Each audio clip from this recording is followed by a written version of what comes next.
Darren, how good have these last couple of games been for you guys, just in terms of your spirits after, kind of where you were before that?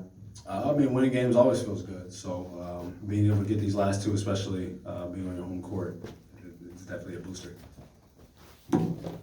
Speaking of that, I know Coach DC has been talking to y'all about protecting home court. Anything that stand out, with him telling you that, because he almost said with a little aggressiveness. Yeah, I mean, obviously, every night that you come out, you want to be physical. Obviously, you want to get the crowd behind you, be able to get momentum, keep momentum, especially at home is definitely a big thing. But I mean, at the end of the day, like you said, we have to protect home court. At the end of the season, most teams that are the best teams in the league are usually really, really good at home, and then obviously pretty good on the road. There's been some teams that are great at home, bad on the road. But winning at home always puts you in a good spot. Nothing? Oh. I'm about to say shit. I was about to. Second. So, Darren, 13 16 from the field, pretty dominant performance. How good did it feel which, you struggled at times with your shot, over the last few weeks? How good did it feel to get back going? I mean, obviously, as an NBA player, you see the ball go in the first couple shots, and it starts looking big. But I think a lot of it was just being able to get downhill. I think both threes that I made was in the first half, and I think I only took one in the second half. But just being able to get to the paint, get to my floater, get layups, get to the free throw line, those things open up the floodgates, and I mean, you feel good when you're able to get downhill like that.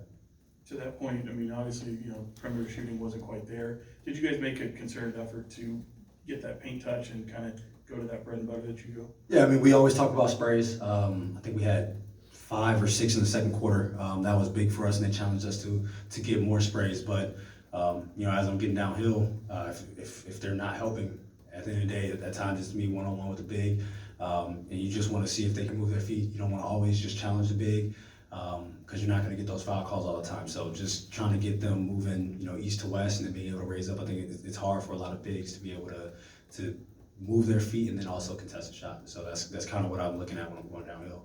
Darren, you guys managed to hold them to 14 points in that fourth quarter. What was it about tonight that allowed you guys to lock in defensively, especially down the stretch? Yeah, I think, I don't think they scored the last 3 minutes of the game. Just the activity. I think Keon was big for us. Obviously, guarding PG, who had a game going the whole game, and just being able to be solid and make it tough on those guys. And then Debo comes in the game, gets a big steal, gets a layup. Those things boost the energy, and especially being at home, having this crowd behind you, it makes getting stops a whole lot easier.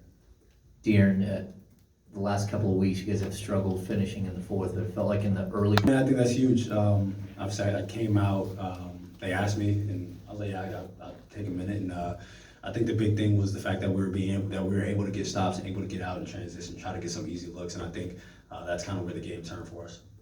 Fox, paying attention to Doug on the sideline, he seemed pretty animated and fired up with coaching on the defense. When Malik was taking free throws, he called you and Sabonis over right before that 15-0 run started. Are you able to share just what he was saying just in that moment to the two of you? With that, it was we could be aggressive, because I think at the time we might have had 1 foul, so you have 3 fouls to give, so be aggressive defensively. And then offensively at the time, I think PG had 5 fouls, so we wanted to get him in action. Most of it was just continue to do what we were doing. Obviously, we went in the quarter down 9, and I think we were tied at that time. So it was continue to get stops and be even at that point. We could have been overly aggressive for the next 90 seconds because we had 3 fouls to give, and we were able to do that. And we were able to get some steals and get out in transition. With it being a big game of runs tonight, how much did you feel like the pace played a part for you guys offensively, whether in either direction with those runs? We want to be able to pick up the pace. I think I know the last 2 games, I think we had 31 and 23 again in the last 2 games in transition. So being able to do that, on makes or misses, definitely helps us. And even if you don't create an advantage in those first 4 or 5 seconds, now you have 18, 19 seconds to really get into what you want to run. So it's not always about scoring in transition. It's just about being able to get the ball up the court, and it gives us more time to get to our sets. Thanks so much. everyone. Thanks, Locker room open.